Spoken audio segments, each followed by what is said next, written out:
हैं। ठीक है, यहाँ की खासियत क्या है, यहाँ पे कई सारे इंस्ट्रूमेंट्स हैं जिसकी मदद से हम पुराने टाइम पे प्लैनेट्स और स्टार की स्पीड के बारे में स्टडी करते थे। तो लोगों को पता नहीं होता है जंतर मंतर में ये सारी बिल्डिंग क्या चीज़ें हैं। तो मैं आपको दिखाती हूँ और इसके बारे में थोड़ी सी चीज़ें आपको बताती हूँ। जो ये जंतर मंतर है, इसको महाराजा सवाई जय सिंह सेकंड ने 1724 में बनाया था। जैसे कि आप देख सकते हैं सामने की जो बिल्डिंग है उसको हम लोग एक्चुअल में जंतर मंतर बोलते हैं। और ये जो सारे आपको दिख रहे हैं ये सारे इंस्ट्रूमेंट्स हैं। ये दिल्ली का सबसे पुराना एस्ट्रोनॉमिकल ऑब्जर्वेटरी है।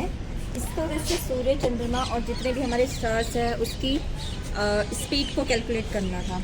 जो एक्चुअल जंतर मंतर का मीनिंग है, जंतर का मतलब होता है यंत्र, यंत्र मीन्स इंस्ट्रूमेंट, एंड मंत्र का मतलब होता है कैलकुलेशन। तो इसकी मदद से हम लोग पुराने टाइम पे जितने भी हमारे प्लैनेट्स होते थे या जितने भी हमारे स्टार्स होते थे उसकी स्पीड की कैलकुलेशन करते थे। यहाँ के बहुत सारे बड़े बड़े एस्ट्रोनॉमिकल इंस्ट्रूमेंट हैं, जिसमें से सबसे फेमस इंस्ट्रूमेंट है सम्राट यंत्र, जो कि आप देख सकते हो सामने। ये एक विशाल सूर्य घड़ी है और समय बताता है। जंतर मंतर को UNESCO world heritage status Jaipur वाले जंतर मंतर कि जैसा ही सेम दिखता है, जैसा मतलब जयपुर में है उसकी तरह का एक सेम कॉपी यहाँ दिल्ली में बनाया गया है, जिसको यूनेस्को वर्ल्ड हेरिटेज स्टेटस दिया गया है। दिल्ली के जंतर मंतर में टोटल 13 एस्ट्रोनॉमिकल इंस्ट्रूमेंट हैं।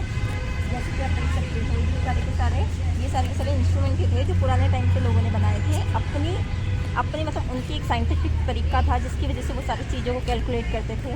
मतलब उनको किसी भी जो हम टेलीस्कोप आजकल यूज़ करते हैं उसकी ज़रूरत नहीं थी। वो इन्हीं इंस्ट्रूमेंट की मदद से जितने भी हमारे प्लैनेट्स हैं या जितने भी हमारे स्टार्स होते थे उनकी स्पीड को मेजर करते थे। जैसे कि आप मेरे सामने देख सकते हैं, ये जो स्ट्रक्चर है ये जंतर मंतर का फेमस स्ट्रक्चर है, जिसको देखते ही हम लोग पहचान जाते हैं कि ये जंतर मंतर है। एक्चुअल में ये भी एक प्रमुख यंत्र है, जैसे 18वीं सदी में आसमानी गतिविधियों को देखने और टाइम का सही हिसाब लगाने के लिए बनाया गया था। इतने सालों बाद भी ये भारत के अद्भुत वैज्ञानिक और वास्तुकला विरासत को दर्शाता है। इसी के साथ अगर किसी को जंतर मंतर आना है तो ये बंगला साहिब के जस्ट वॉकिंग डिस्टेंस पर हैं। बंगला साहिब से थोड़ा आगे जाके पालिका केंद्र बस स्टॉप पड़ता है, उसी के साथ में आपको ये जंतर मंतर दिखेगा।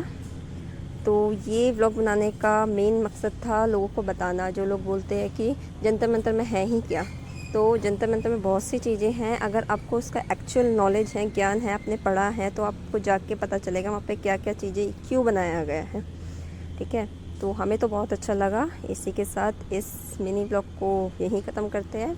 आगे मिलते हैं किसी इंटरेस्टिंग मिनी ब्लॉग में, जहाँ पे हम दिल्ली की किसी और जगह पे जाएंगे, उन्हें कवर करेंगे। सो तब तक के लिए बाय बाय।